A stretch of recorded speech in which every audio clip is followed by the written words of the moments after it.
올해는 유독 우리 모두에게 참 가혹한 한 해였습니다. 코로나19를 비롯해 역대급 긴 장마와 태풍까지. 그 근본적 원인은 무엇보다 환경 파괴로 인한 기후변화의 영향이 컸는데요. 바야흐로 이 같은 시대에 주목받고 있는 친환경 에너지가 바로 수소에너지입니다. 화석 연료를 대체할 앞으로 10수년 안에 에너지를 전환해야 하는 중차대한 시대를 살아가고 있는데요. 그렇다면 왜 하필 수소 경제일까요? 수소는 친환경적이면서 높은 효율을 가지고 있다는 점에서 매력적인 에너지로 꼽히고 있습니다. 하지만 이러한 기대감과 동시에 해결해야 할 숙제들도 남아 있습니다. 그래서 오늘 이 시간을 마련했습니다. 수소 에너지 미래를 말하다. 수소 경제가 과연 무엇인지, 나아가 미래 경제의 핵심 에너지로 주목받는 수소 경제라는 청사진 너머에 해결해야 할 것들이 무엇인지 오늘 이 시간 차근차근 짚어보도록 하겠습니다.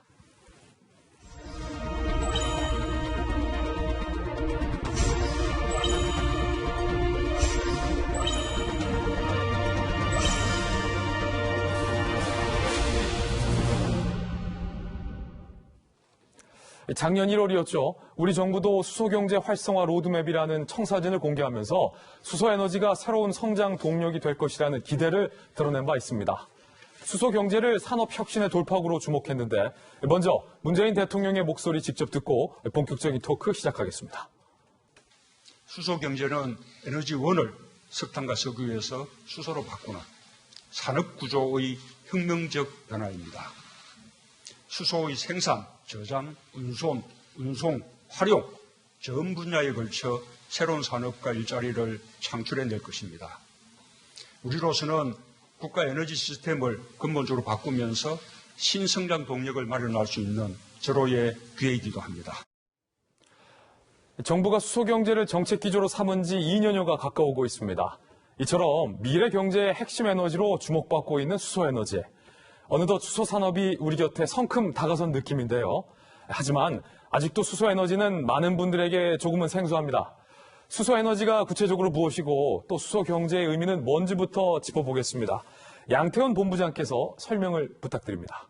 네, 수소는 온실가스, 미세먼지와 같은 공해물질이 없고 깨끗한 물만 배출되는 청정연료입니다. 또 배출된 물로부터 다시 수소를 만들 수 있기 때문에 에너지 자원의 고갈 문제가 없는 청정연료로 각광을 받고 있고요. 그래서 여러 나라에서 미래에너지로 화석연료를 대체할 수 있는 미래에너지 자원으로 많은 관심을 받고 있는 상황입니다. 예, 그럼 수소산업에서 가장 중요한 수소에너지의 경제성부터 짚어봐야 할 것 같습니다. 기존의 원자력이나 탄소 에너지를 대체할 수 있을 만큼 효율적인지 이 부분에 대해서는 아직 솔직히 의문이 있는 것이 사실입니다.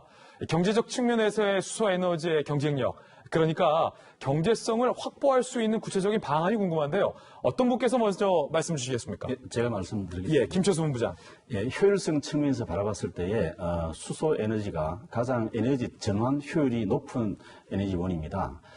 차량 연료의 전 주기, 즉 차량 연료의 생산에서부터 최종 소비까지의 효율성을 비교했을 때에 수소차의 경우에는 약 36%, 그리고 전기차의 케이스는 약 28%, 그리고 디젤 그리고 가솔린 차에는 각각 16% 정도의 효율이 있습니다. 그리고 전기 발전 측면에서 바라봤을 때도 수소를 사용하는 연료 전지가 다른 연료에 비해서 효율성이 약 2배가 높습니다.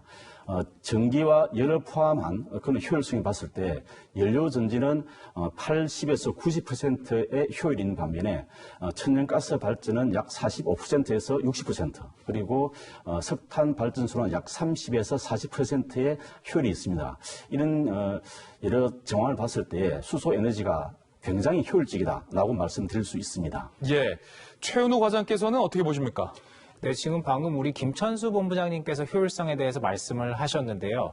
수소경제 경제성과 관련해서는 가장 큰 관건은 두 가지라고 생각을 합니다. 우선 첫 번째는요, 규모의 경제를 얼만큼 달성하느냐와 두 번째는 그 친환경성이 강조되면서 탄소 가격 대비 수소가 얼마나 경쟁력을 갖느냐 두 가지인데요. 첫 번째 규모의 경쟁력 관련해서는 저희가 지금 사용하는 수소차, 그다음에 연료전지 이런 것들이 보다 많이 수요가 되고 보다 많이 활용이 된다 그러면은 규모의 경제를 통해서 원가를 충분히 떨어뜨릴 수 있고요.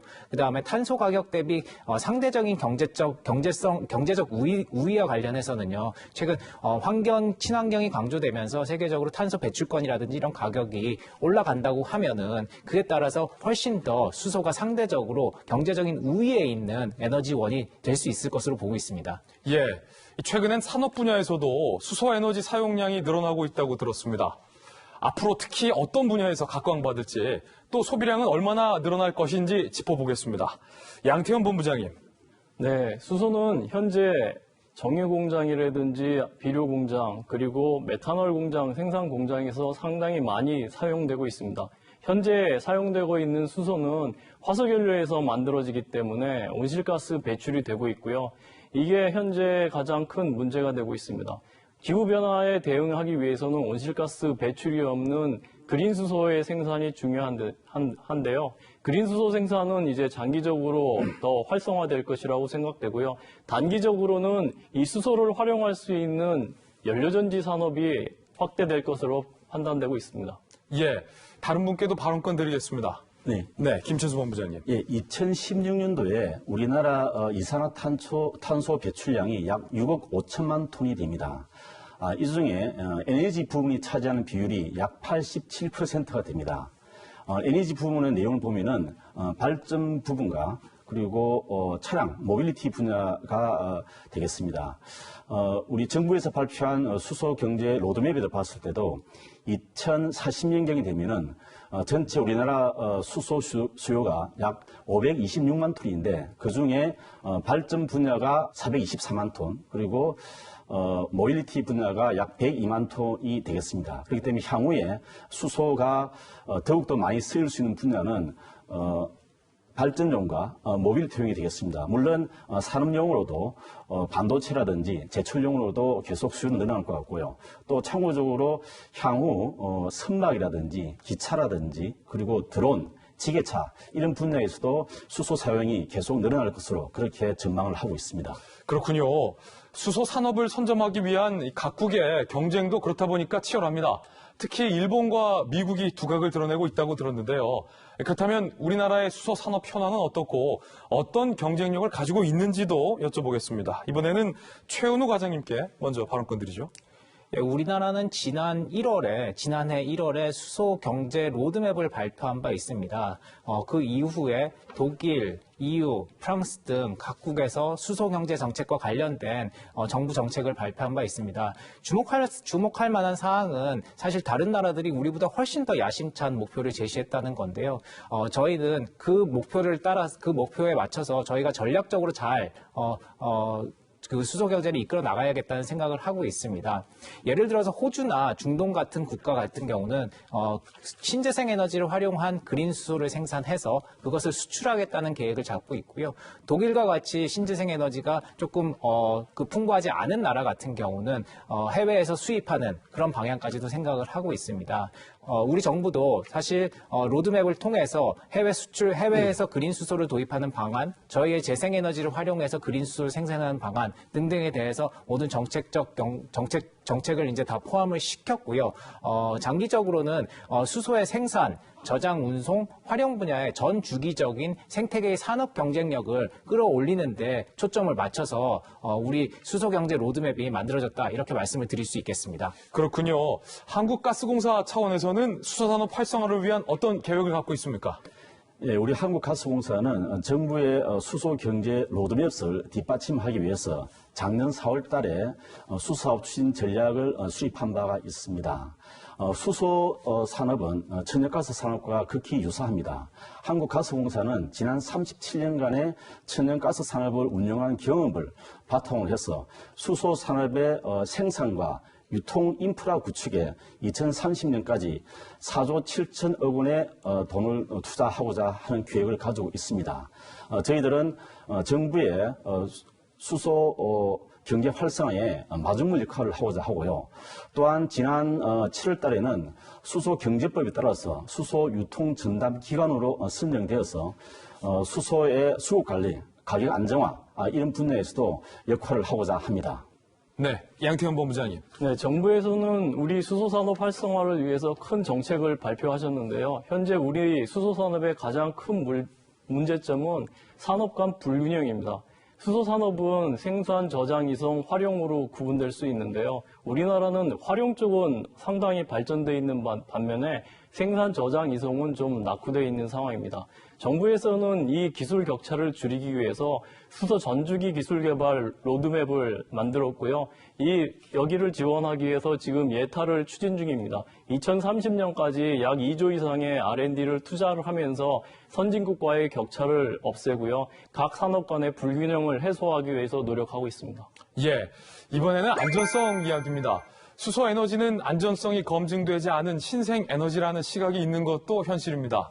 급기야 수소차는 달리는 수소폭탄이 아니냐, 이런 인식을 가진 분들도 적지 않은데요. 이 부분부터 한번 짚어보겠습니다. 최현우 과장님, 수소차, 수소에너지 폭탄입니까 아닙니까? 예, 많이들 그렇게 오해를 하시는데요. 사실 수소폭탄과 수소에너지는 전혀 다른 극과 극의 물질이라고 보시면 됩니다. 네. 저희가 사용하는 수소에너지는 수소 분자이고요. 수소폭탄에서 사용되는 수소는 중수소 혹은 삼중수소 이렇게 하는 건데, 그 중수소, 삼중수소라는 거는 자연계에 존재를 하지 않습니다. 인위적으로 만들어야 되는데요. 저희가 수소에너지를 활용을 하는 데 있어서는 그런 수소를 사용하지 않습니다. 특히 이제 우리가 쓰고 있는 수소는 기존에 쓰는 에너지 중에 LPG라든지 휘발유라든지 뭐 이런 다른 천연가스라든지 이런 거에 비해서 훨씬 더 폭발성이 더 낮고요. 훨씬 더 안전한 것으로 평가되고 있고, 만약에 공기 중에 나오게 되면 휘발성 그 가장 가벼운 원소이기 때문에 공중으로 다 날아가 버리는 특성을 가지고 있습니다. 저희가 사실 석유화학 공정을 오랜 세월 해오면서 관리를 해오면서 이 수소를 다뤘던 안전하게 다뤘던 그런 역사가 있고, 그다음에 능력이 있습니다. 그래서 수소가 뭐 수소폭탄과는 전혀 다른 그런 에너지라고 생각을 하시면 되고, 안전하게 사용할 수 있는 에너지라고 생각을 하시면 될 것 같습니다. 그렇군요. 하지만 지난해 5월 강릉 수소 저장 탱크 폭발 사고가 발생하면서 안정성에 대한 의구심은 여전히 높은데요. 수소에너지 관련 시설의 안전성을 높이기 위한 방안들, 김철수 본부장님, 어떤 것들이 있을까요? 예, 모든 에너지들이 사전에 100% 안전성을 담보할 수는 없습니다. 그렇지만 수소가 안전하지는 않지만 안전하게 관리는 가능하다고 생각합니다. 저희는 수소 산업의 전주기 중에서 수소의 운송과 저장 분야에서 좀 의견을 좀 제시하고자 합니다.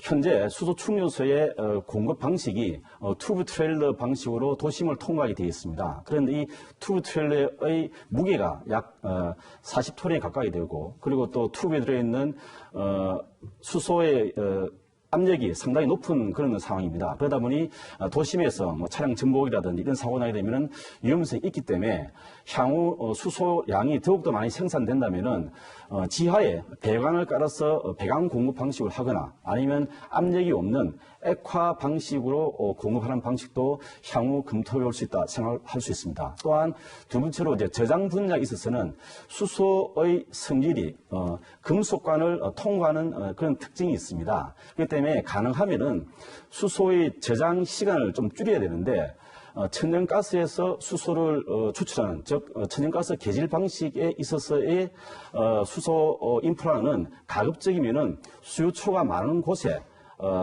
수소 인프라를 구축하는 것이 향후에 필요하지 않을까 생각합니다. 예, 양태훈 본부장님. 수소 하면은 가장 큰 오해 중에 하나가요. 수소가 터지면 수소폭탄이라고 생각하시는데, 수소폭탄은 핵폭탄입니다. 우리가 알고 있는 수소 폭발은 그냥 가스가 터지는 거라고 생각하시면 됩니다. 최근 들어 수소에 대해서 관심이 늘어나면서 중학교, 고등학교에서도 수소를 가지고 실험을 하고 있는데요. 유튜브 동영상에 보면은 교실에서 풍선에다 수소를 넣고 이제 터뜨리는 실험도 합니다. 그게 만약에 수소 폭탄이었으면은 그 학교는 없어졌겠죠. 그런 걱정은 안 하셔도 되고요. 도시가스라든지 부탄가스가 불이 붙는 거하고 터지는 거하고 수소가 터지는 거는 같다고 보시면 됩니다. 기존의 연료가 가지는 특성이기 때문에 모두 같은 연료라고 생각을 하면은 우리가 단지 익숙하지 않은 수소에 대한 걱정이 많을 뿐이지 그런 걱정은 이제 없어져야 될 것으로 생각됩니다. 예, 세 분 말씀 들으니까 비로소 안심이 되는데요. 수소 에너지의 안전성 확보를 위해서 체계적인 안전관리 제도를 마련하는 것도 중요한 과제일 겁니다. 현재 국민들이 안심하고 사용 중인 천연가스 수준의 안전성, 그 정도의 안전성을 담보하려면 이게 어떤 제도들이 필요할까요? 최현호 과장님. 예, 저희가 올해 수소법을 제정한 바 있습니다.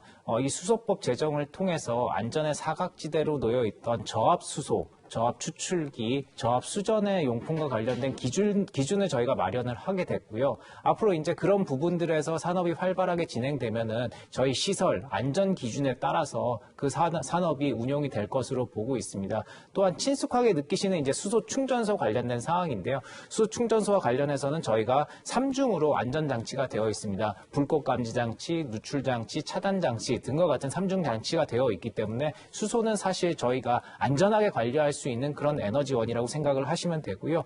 그와 관련된 시설, 안전 기준 등도 저희가 제도적으로 마련하고 있고 이미 마련을 했습니다. 네, 한국가스공사의 김천수 본부장님. 예, 그 사회자님께서 천연가스 수준의 안전성을 말씀하셔가지고 저한테 먼저 질문을 하실 줄 알았는데 예. 우리 최현우 과장님한테 먼저 질문하시네요. 충분히 말씀 주십시오. 예, 천연가스의 경우에는 전 국민이 조기에 천연가스를 사용할 수 있도록 하기 위해서 천연가스 인프라 구축에 선제적으로 투자를 하고요. 그 다음에 순차적으로 안전관리 체계를 수립한 바가 있습니다. 작년 2019년도에 천연가스 관련 사고가 약 32건이 있었는데 이것은 천연가스 수용과 2천만 가구를 비교했을 때는 상당히 미미한 수준의 안전사고였다라고 말씀드릴 수 있고요. 참고로 우리나라에 천연가스가 도입된 1980년도 중반에는 이미 전 세계적으로 천연가스 산업이 아주 성숙도가 높은 상태였고요. 그리고 안전 관련 수준도 굉장히 고도화되어 있었던 상황이었습니다. 그러다 보니 안전 관련 부분을 해외에서 벤치마킹을 통해서 저희들이 도입하다 보니까 굉장히 안전하게 천연가스 산업을 영위할 수 있었고요. 그러나 우리 수소 산업은 인프라 구축과 함께 동시에 안전 관련 체계를 수립해야 된다라고 말씀드리겠습니다. 예, 이항태 본부장님. 네, 수소 안전은 수소 경제 활성에 가장 중요하다고 생각됩니다. 안전 없이는 산업 활성화, 경제 활성화가 안 될 거고요. 그래서 지금 대전에서도 수소 전주기 센터가 지금 구축 중에 있습니다. 그리고 가스안전공사 등에서도 수소 부품 그리고 충전소에 들어가는 제품들에 대한 안전 관리 규정들을 지금 만들고 있고 평가하고 있는 상황입니다.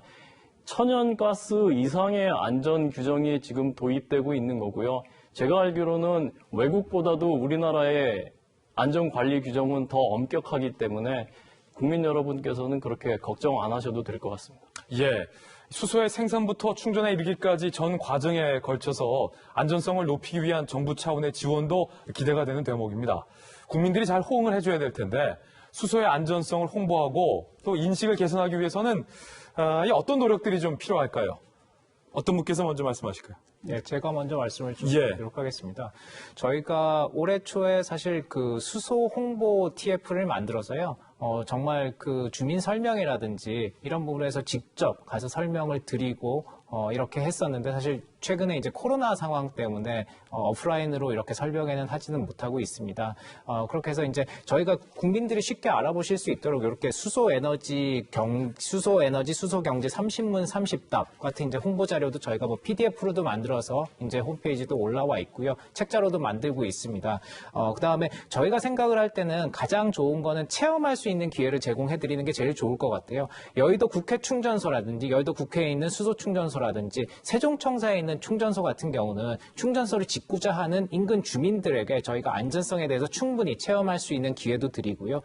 그다음에 수소 서포터즈라든지 이런 젊은이들을 통해서 SNS에서 활발하게 수소 경제에 대해서 소통이 될 수 있는 그런 창구를 열어가고 있습니다. 그래서 이런 전반적인 노력들을 통해서 국민 여러분들의 수소에 대한 인식이 안전하다, 안전한 에너지다 이렇게 점차 정착될 수 있도록 노력을 하고 있습니다.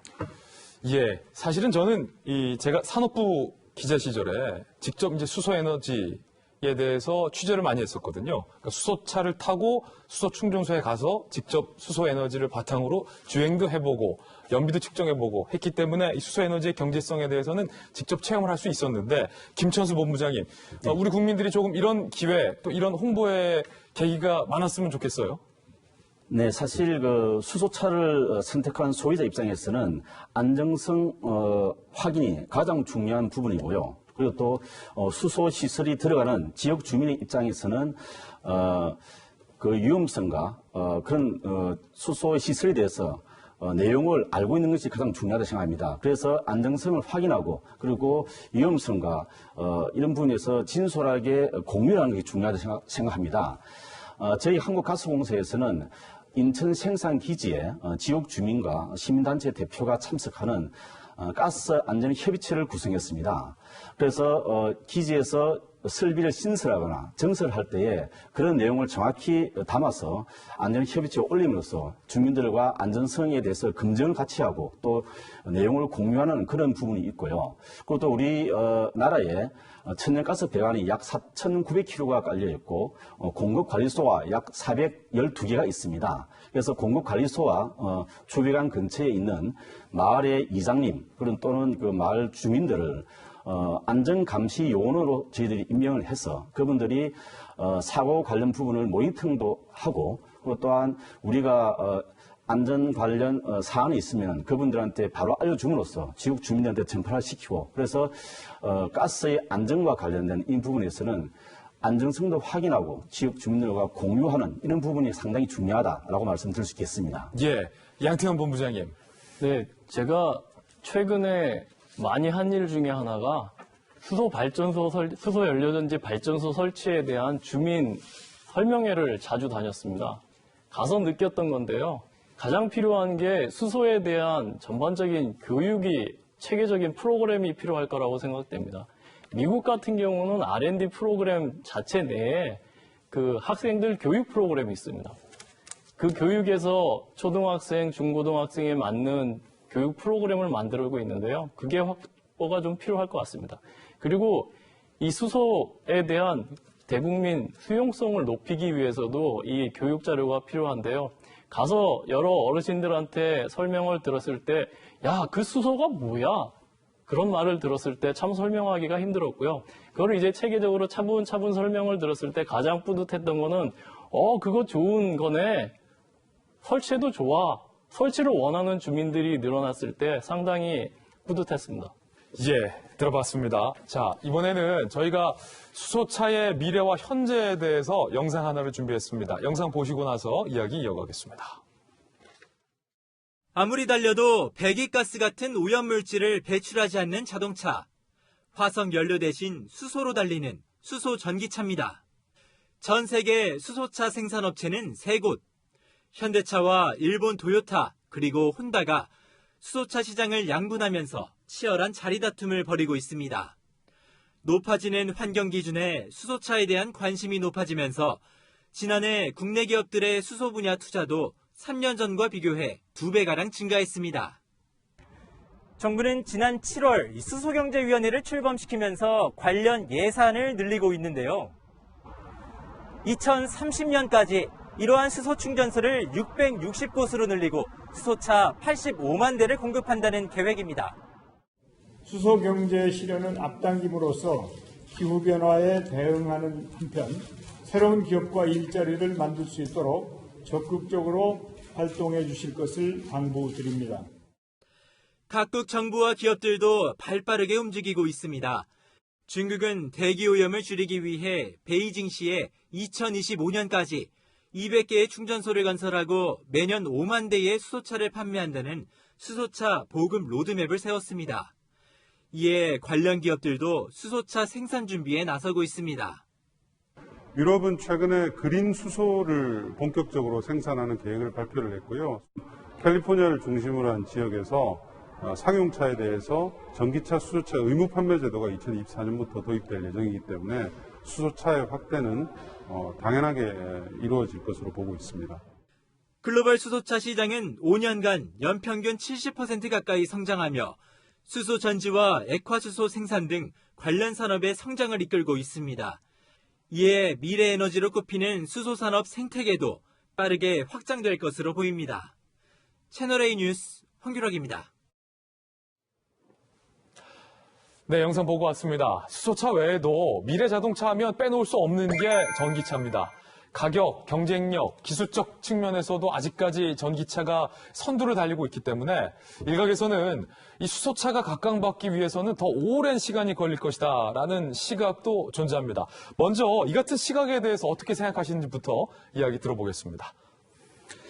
예, 제가 말씀드릴까요? 네. 예. 지금 말씀하시는 부분이 수소차의 어떤 단점을 말씀하시는 것 같습니다. 먼저 나중에 뭐 장점도 말씀하실 것 같으니까 먼저 단점을 먼저 말씀드리겠습니다. 수소차는 다 알다시피 차량 가격이 아주 고가입니다. 약 8,500만 원 정도 되는데 여기에는 정부 보조금이 3,500만 원이 있는데 소비자는 약 5천만 원에 그걸 인수해야 되기 때문에 상당히 고가입니다. 예. 물론 전기차가 3,500에서 5,000, 그리고 일반 가솔린차가 3,500 수준에서 봤을 때 상당히 높은 수준이고요. 그렇지만 향후 기술이 발달된다 그러면은 이 가격도 다운될 것이다라고 생각하고 있고요. 근데 자동차 업계에 다니는 사람들의 이야기를 한번 들어보니까 양산되는 자동차의 수가 10배가 늘어난다면은 자동차의 가격은 반으로 줄어든다는 그런 법칙이 있다고 합니다. 예를 들어서 연산 3,000대를 생산하는 공장이 있다면은 이게 연간 3만 대 된다면은 수소차의 가격이 반절 정도로 떨어질 수 있다라고 말씀드릴 수 있고요. 또한 자동차 내구성이 있어서 전기차는 20만에서 25만 킬로리터를 달리는 반면에 수소차는 약 16만 킬로리터를 달립니다. 이 부분 또한 향후에 기술적인 어떤 그런 발전을 통해서 보완이 가능할 것으로 생각합니다. 가장 큰 수소차의 단점이라고 할 수 있는 부분이 수소 충전을 할 수 있는 수소 충전소가 전국에 많지 않다는 이야기입니다. 작년 기준으로 봤을 때 실제 운영을 했던 수소 충전소가 약 34개로 제가 기록하고 있는데 올해 연말까지 100개 정도가 될 것으로 이제 희망하고 있는데요. 전기차는 이에 비해서 전국에 14,000곳의 전기 충전소가 있습니다. 그렇기 때문에 수소차의 현재 시점에서 가장 아쉬운 부분이 수소를 충전할 수 있는 시설이 완비되지 않았다. 이 부분이 가장 안타까운 모습입니다. 예. 최은우 과장님이 정부에서 나오셨으니까 수소차가 더 많이 보급되지 않는 이유 중 몇 가지가 자동차 회사가 너무 수소차를 적게 생산한다. 혹은 정부가 수소 충전소를 너무 보급하지 않는다. 혹은 보조금을 많이 주는데도 여전히 차값이 비싸다. 뭐 이런 시각들이 있습니다. 정부 탓입니까? 자동차 회사 탓입니까? 저희가 총체적으로 풀어나가야 될 그런 문제라고 생각을 합니다. 예. 우리 김천수 본부장님 말씀하셨듯이 사실 이제 수소차가 지금 대략 한 연산 한 1만 대 정도 생산이 가능한데요. 요게 한 3만 대 정도 생산 가능한 그 공장 규모가 된다고 하면은 한 지금 소비자 가격이 한 20-30% 정도 떨어질 거라고 생각을 하고요. 한 10만 대 정도 양산이 된다고 하면은 지금 소비자 가격에서 한 50% 정도 아마 떨어질 것으로 생각을 합니다. 그래서 아마 그 양산 시점이 얼만큼 오느냐에 따라서 더 규모의 경제에 따라 소비자들이 더 많은 선택을 하게 될 거고요. 그렇게 되면 좀 더 가격이 더 저렴한 수준에서 차량을 구입할 수 있지 않을까 하는 생각이 듭니다. 근데 장기적으로는 사실 유럽 같은 경우는 이제 휘발유 차량에 대해서 이제 점점 연비 규제를 하게 되어 있습니다. 그래서 지금 이제 앞으로는 차량 회사들이 유럽에 이제 차량을 팔기 위해서는 정말 그 엄격한 그 이산화탄소 규제를 받게 되는데요. 그걸 이제 돌파하기 위해서는 전기차와 수소차 이제 두 가지 방법이 있을 것 같고요. 그런 부분에서 일단 수소차의 미래가 조금 밝지만 그런 규제를 통해서 좀 더 빨리 다가오지 않을까 하는 그런 생각도 듭니다. 예. 양태현 본부장님. 네, 계속 수소차 얘기를 하는데 사실은 수소차도요, 전기로 가는 전기차의 일종입니다. 약간의 연료 차이가 있을 뿐인데, 그리고 아까 가격적인 얘기들을 많이 하셨는데요. 수소 전기차가 현재까지 약 2만 대 좀 못 팔린 것 같습니다. 전기차는 100만 대 이상 팔리고 있는데, 가격 얘기는 많이 팔리면은 저절로 극복될 문제라고 생각이 됩니다. 그건 과장님 말씀하신 것처럼 그 양산 문제를 통해 가지고 충분히 극복이 되고요. 지금 김 본부장님 말씀하신 것처럼 내구성 문제 얘기가 나오는데요. 지금 우리 연료전지 수소 업계에서는 지금 50만 킬로미터 이상을 가는 연료전지 소재 기술 개발을 하고 있는 상황입니다. 지금 상용차용으로 지금 소재 기술 개발을 하고 있는데 그게 완성이 되면은 현재의 내구성 문제는 다 해결이 될 거라고 생각이 됩니다. 그렇게 되면은 나중에 가격이 똑같은 내연기관과 전기차가 가격이 똑같은 수준에서 연비 효율이 좋은 수소 전기차 소비자의 선택받을 수 있을 거는 확실하다고 생각이 되고요. 조만간 우리나라에서 성공할 거라고 생각이 됩니다. 예. 그럼 이렇게 질문 드리겠습니다. 수소를 에너지로 달리는 수소 자동차가 갖고 있는 고유의 장점은 뭡니까? 김천수 본부장님. 네, 수소차의 장점은 아주 많습니다. 충전 시간을 바라봤을 때에 전기차는 완속할 경우에는 약 5시간 정도 걸리고 급속할 때는 약 30분 걸립니다. 이에 비해서 수소차는 약 5분 이내에서 충전을 할 수 있고요. 두 번째로 긴 주행 거리를 자랑할 수 있습니다.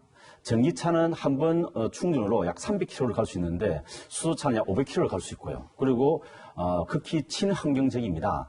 예를 든다면은 수소차가 1시간 동안에 주행을 하게 되면은 공기를 정화시키는 그런 기능이 있는데 약 1시간 동안에 27kg의 공기를 정화시킬 수 있습니다. 그 27kg은 성인 남성 43명이 1시간 동안에 흡입할 수 있는 그런 공기량이 되겠습니다. 그리고 또한 전기차와 달리 대용량 차에 적합한 연료가 되겠습니다. 트럭 같은 케이스에서는 전기 배터리를 무한대로 늘릴 수는 없습니다. 그렇지만 수소차는 간단하게 용기를 늘림으로써 대형차에 적용할 수 있다. 그런 큰 장점이 있습니다. 예. 다른 분께도 발언권 드리겠습니다. 네, 기술적인 문제인데요. 수소 전기차의 가장 큰 장점이라고 말씀드릴 수 있는 거는 이 연료전지 엔진으로 들어가는 연료전지의 출력이 상당히 크다는 겁니다. 이 단위 부피당 낼 수 있는 출력이 배터리에 비해 전기차에 비해 가지고 훨씬 높기 때문에 장거리 가는데 유리하고요. 그리고 또 하나는 고출력을 낼 수 있어 가지고 본부장님 말씀하신 것처럼 그 화물차 같은 무거운 중량을 끄는 차들에게 상당히 유리하다고 말씀드릴 수 있겠습니다. 뭐 대표적으로 트럭이라든지 버스에 전기차하고 비교가 안 될 정도의 성능을 낼 수 있습니다. 네. 그리고 택시와 같이 장거리 운전이 필요한 고속버스 그런 쪽에 이제 적합하다고 말씀드릴 수 있겠습니다. 네. 최현우 과장님. 예, 앞에서 다들 말씀을 해주셨는데 사실 소비자분들께서 전기차냐 수소차냐 이런 이제 선택 문제를 많이들 말씀을 하십니다. 사실 근데 전기차 같은 경우는 충전 인프라를 만들기가 아주 쉽습니다. 그래서 지금 우리 김천수 본부장님 말씀하셨듯이 충전 인프라가 전국에 많이 깔려 있는 상태고요. 그에 반해서 이제 건전 배터리의 용량이라든지 이런 것들 때문에 충전 시간 이런 것들 때문에 사실 배터리의 용량을 무한정 늘릴 수가 없기 때문에 장거리 주행보다는 단거리 주행에 적합합니다. 반면에 우리 양태형 본부장님께서 말씀을 하셨듯이 수소차 같은 경우는 사실 상용차, 그다음에 버스, 트럭 같이 장거리 운행을 하는 데 있어서는 훨씬 더 배터리를 더 실을 필요가 없기 때문에 적합한 그런 운송 수단이라고 볼 수 있겠습니다. 결국 최종 목표는 수소차의 대중화일 텐데요. 수소 충전소와 같은 인프라의 부족 또한 이 수소차 대중화의 진입 장벽으로 꼽히고 있습니다. 일반 자동차에 기름이 떨어지면 바로 주유소를 찾아가는 것처럼 수소차도 그 에너지원이 떨어졌을 때 충전소를 적재적소에 찾을 수 있는 인프라 구축이 중요해 보이는데요. 이에 대한 구체적인 방안에 어떤 게 있을까요? 네, 정부에서는 R&D 지원을 통해서요. 그 수소 충전소를 쉽게 찾을 수 있는 모바일 서비스를 제공을 하고 있습니다. 어디에 충전소가 있는지, 충전소가 잘 돌아가고 있는지, 충전소에 수소가 있는지 그걸 확인할 수 있고요. 그거를 실시간으로 제공을 하고 있습니다. 그게 이제 점점 확대가 될 것이고요. 그리고 또 그 모바일 충전소라고 그래가지고 이동형 충전소 기술 개발도 지원을 하고 있는 상황입니다. 만약에 수소가 딱 떨어졌다, 갑자기 수소 충전소가 필요했을 때 불러주는 수소 충전소 불러주면은 바로 갈 수 있는 그런 기술 개발도 지금 확보가 되고 있는 상황이기 때문에 많이 좀 생길 수 있는 문제점 해결에 많은 지원이 지금 있는 상황입니다. 예. 제가 좀 말씀을 드리겠습니다. 지금 올해 8월 정도까지 지금 등록된 차량 대수가 약 한 8,700여 대 정도 됩니다. 이런 운전하시는 분들이 이제 가장 힘들어 하시는 부분이 이제 충전소를 찾는 이제 부분인데요. 사실 현재 운영되고 있는 충전소는 총 47개가 운영이 되고 있습니다.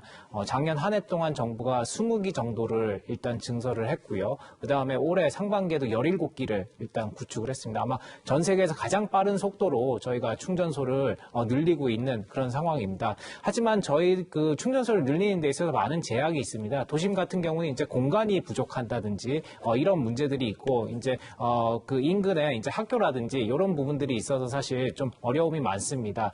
그래서 사실 장기적으로 봤을 때는 아마 한 2, 3년 안에 이제 일어날 일 같은데요. 수소를 액체로 해서 액화 충전소를 하게 되면 지금 있는 충전소의 한 10분의 1 내지 15분의 1 정도의 면적만 있으면 되고요. 그 다음에 충전 시간도 훨씬 더 향상을 시킬 수 있습니다. 그래서 장기적으로는 액화 충전소가 도심에 보급될 수 있도록 노력을 하고 그 전까지는 2022년까지 310기 충전소 구축을 위해서 정부가 많은 노력을 하고 있습니다. 예, 김천수 본부장님. 예, 수소차의 대중화를 위한 가장 기본적인 사항이 수소 충전소의 확대 보급입니다. 그런데 불행하게도 현재 우리나라에서 운영하고 있는 수소 충전소의 대부분은 지방자치단체가 운영하거나 아니면 공적 지분이 들어가 있는 수소 충전소 구축을 전문하고 있는 하이넷이라는 회사에서 이걸 담당하고 있습니다. 이 말은 민간 사업자가 수소 충전소에 들어가지 않는다는 이야기인데 이것은 경제성의 문제가 있기 때문에 이런 현상이 발생합니다. 그렇기 때문에 수소차 보급을 더 늘리면은 경제성이 좋아지기 때문에 민간 사업자가 수소 충전을 지을 것이고요. 이를 위해서는 현재 자동차 배기가스의 어떤 기준을 좀 강화시켜가지고 경유차 또는 휘발유차가 수소차 쪽으로 옮겨갈 수 있도록 그렇게 정책적으로 유도하면 더 좋을 것 같고요. 또한 민간 사업자가 수소 충전소 더 짓게 하기 위해서는 기존의 그 정부의 시설 설치 보조금을 좀 더 민간에 한서는 좀 더 확대한다든지 아니면 운영 보조금을 좀 더 준다든지 이런 부분이 있으면은 민간 사업자도 수소 충전소에 좀 더 적극적으로 투자를 하지 않을까 이렇게 생각합니다. 예, 수소차의 미래에 대해서 이야기 듣고 있습니다. 김천수 본부장님, 수소차의 장점, 지금까지 안 나온 것 중에 뭐가 또 있을까요? 예, 인프라 측면에서 봤을 때에 기존 경유차가 전기차로 전환된다면은 전력 수요가 더 발생하기 때문에 기존에 있는 전력망에 추가 보강이 필요합니다. 당연히 인프라 측면에서 돈이 더 추가되고요. 그렇지만 수소차로 전환된다면은 전력망 보강이라는 어떤 비용이 추가적으로 들지 않기 때문에 국가적으로도 상당히 유익하다 할 수 있고요. 두 번째로 수소차는 관련 부품이 약 24,000개가 됩니다. 이에 비해서 전기차는 약 19,000개가 되고요. 그 말은 약 5,000개가 더 되는 부품이 있다는 것은 연간 산업에 미치는 영향이 전기차에 비해서 수소차가 더 크다라고 말씀드릴 수 있겠습니다. 네, 결과적으로 수소의 미래라는 이야기로 이어지는데요. 수소 자동차 말고도 수소가 쓰이는 다양한 산업에 대해서 앞서 짚어봤습니다. 양태현 본부장님, 앞서 짚은 영역 말고도 수소 에너지가 쓰일 수 있는 미래의 산업 분야 어떤 게 있을까요? 현재 수소가 제일 많이 쓰이는 분야가 암모니아, 비료 공장 쪽이고요. 두 번째가 정유 공장입니다. 거기서 사용되는 수소는 대부분 화석연료를 통해 가지고 수소를 만들어내고 있는데 그렇기 때문에 온실가스 배출이 됩니다. 그 온실가스 배출되는 수소, 이거를 온실가스 배출이 없는 깨끗한 수소로 대체하는 게 이제 크게 시장이 커질 거라고 생각이 되고요. 이게 이와 관련돼 가지고 전 세계적으로 수소를 수출입하는 무역 네트워크 구성이 현실화되고 있습니다. 대표적으로 호주에서 먼저 시작을 했고 그 다음에는 사우디아라비아에서도 시작을 하고 있습니다. 산유국인 사우디아라비아가 암모니아를 통해 가지고 수소를 만들어서 수출하는 계획을 세계 최대의 정유 회사하고 발표를 한 사례가 있습니다. 이게 이제 수소 무역의 시발점이라고 생각이 됩니다. 네, 최은우 과장님. 그 앞에서 저희들이 이제 수소 자동차와 같은 이제 활용 분야에 대해서 많이 이제 논의를 했었는데요. 또 다른 이제 활용 분야의 큰 축이 발전용 연료전지입니다. 이제 한국 같은 경우는 우리나라 같은 경우는 이제 발전용 연료전지에 있어서 세계 최대 이제 발전량을 보유를 하고 있고 독보적인 이제 기술도 저희가 가지고 있습니다. 그래서 활용 분야에 있어서는 이런 발전용 연료전지 분야도 앞으로 전망이 좀 밝다고 생각을 하고요. 그 다음에 각국이 지금 치열하게 경쟁하고 있는 부분이 수소를 생산하는 수전의 부분입니다. 이 부분은 각국이 모든 역량을 다해서 기술 개발을 하고 있는데요. 정말 상업적 수준의 수소를 그린 수소를 생산할 수 있는 기술 개발이 이제 빨리 저희가 이제 성공을 한다 그러면은 그 부분에 있어서도 선점을 할 수 있을 거라고 생각을 합니다. 그 다음에 그렇게 그린 수소가 생산이 될 경우에 국가 간의 거래를 하게 되는데 현재는 사실 수소를 날릴 수 있는 선박이 없습니다. 그래서 이 수소 선박에 대해서도 각국이 치열하게 경쟁을 하고 있습니다. 하지만 우리나라 같은 경우는 과거에 LNG 선박을 건조했던 기술을 가지고 있습니다. 유사한 기술을 적용을 해서 수소를 운송할 수 있는 선박에 대한 기술 개발도 좀 더 빨리 다른 나라보다 선점할 수 있다고 생각을 합니다. 그래서 확실히 예, 말씀 계속해요. 예, 생산이라든지 이제 운송 분야에 있어서 새로운 시장이 아직 많이 열려 있다 이렇게 생각을 하고 있습니다. 말씀 듣다 보니까 솔깃한 게 대한민국 하면 또 예로부터 선박이 유명하지 않습니까? 우리나라가 갖고 있는 고유의 선박 기술을 수소 에너지 영역과 접목한다면 상당히 이득이 될 것으로 보이는데 양태원 본부장님. 네, 특히 우리나라 LNG 선박은 세계 최고죠. LNG 선박 기술을 수소 운송, 수소 추진 선박으로 바꾸는 거는 약간의 기술 개발, 어려움은 있지만 우리나라가 충분히 극복해낼 수 있는 기술이라고 생각됩니다. 거기에 이제 우리가 부가가치 높은 제품을 만들어서 팔 수 있고요. 지금 수소 하면은 비싸다는 얘기들을 많이 했는데요. 다 그래서 보조금을 좀 많이 받고 있는 상황입니다. 대표적으로 수소 전기차도 보조금을 받고 있는데 보조금을 받지 않는 시장이 있습니다. 수소 지게차 같은 경우에는 보조금 없이도 미국에서만 26,000대 이상 팔렸습니다. 시장이 점점 커지는 거고요. 자발적으로 커지고 있습니다. 그 다음으로는 좀 더 고부가가치 있는 제품을 만들어서 팔 경우에는 이 수소 산업 육성이 가능합니다. 과장님 좀 전에 말씀드린 발전용 연료전지가 전기하고 열만 만들어낸다고 생각되는데요. 거기에서 수소도 만들어내는 기술도 있습니다. 수소 충전소에 발전, 열, 그리고 수소까지 만들어낸 이런 발전용 연료전지가 들어간다 그러면은 좀 더 우리 수소 인프라 확대에 좀 더 기여가 될 수 있을 거라고 판단됩니다. 예. 지금까지 수소 에너지에 대해 우리가 알아야 할 부분들에 대해서 다양한 이야기 들어봤습니다. 마지막으로 미래 산업을 책임질 수소 에너지에 대해서 이것만큼은 꼭 강조하고 싶다. 수소 경제의 장밋빛 미래를 위해 이것만큼은 꼭 필요하다. 한 분씩 말씀 들어보겠습니다. 먼저 김천수 본부장님부터 말씀 주시죠. 네. 수소는 청정 사회로 진입하기 위한 필수적인 에너지원으로서 국가 산업 발전과 국민의 삶의 질을 향상시키는 데 큰 기여를 할 것으로 생각합니다. 수소 경제 활성화를 조기 달성하기 위해서는 수소 인프라 구축, 그리고 수급 관리, 그리고 저렴한 수소를 손쉽게 소비자들이 접근할 수 있게 만들어줘야 합니다. 우리 한국가스공사는 지난 37년간의 천연가스 사업 경험을 활용해서 수소가 청정 에너지로 우리나라에서 성장할 수 있도록 최선의 노력을 다할 것입니다. 아울러서 수소 유통 전담 기관으로서 수소가 안전하고 안정적으로 유통될 수 있도록 그 역할 또한 다할 것을 말씀드리겠습니다. 감사합니다. 네, 이번엔 최은호 과장께 발언권 드리겠습니다. 예, 수소 경제에 대해서 저희가 과거에도 한번 큰 정책을 한번 추진을 한 바 있었는데 사실 그때는 뭐 기술이라든지 그런 것이 사실 무르익지 않았었습니다. 그래서 지금 이제 저희가 작년에 로드맵을 발표하고 정책을 추진한 데 있어서 아직도 어떻게 보면 조금 의심 있는 좀 눈빛이 있을 것 같은데요. 이렇게 한번 말씀을 드려보겠습니다. 인류가 이제 불을 만들어서 실제 에너지를 사용하는 데 있어서 불을 만들어서 나무를 사용을 하고 그 다음에 석탄을 사용을 하고 석유를 사용하고 천연가스를 사용을 했는데요. 이 방향을 본다 그러면 에너지는 계속해서 탄소를 줄여가는 방향으로 진화를 하고 있습니다. 궁극적으로는 바람과 태양을 이용해서 탄소가 하나도 없는 재생에너지를 활용을 하게 될 거고요. 그런 재생에너지를 저장할 수 있는 가장 효율적인 수단이 수소라고 보여집니다. 앞으로 그래서 수소 경제에 대해서는 이제는 더 이상 과거에 저희가 좀 의심의 눈초리로 바라볼 필요는 없다고 생각이 들고요. 이제 국민의 일상생활에서 다가왔기 때문에 믿음을 갖고 추진을 해야 될 그런 부분이라고 생각을 합니다. 예, 끝으로 양태현 본부장님. 한때 우리의 희망 중에 하나가 우리나라에서 석유가 펑펑 나는 산유국이 되는 희망이 많았습니다. 사실 아직 제대로 된 석유가 안 나왔는데요. 우리의 기술로 미래 에너지인 수소를 만들 수가 있습니다.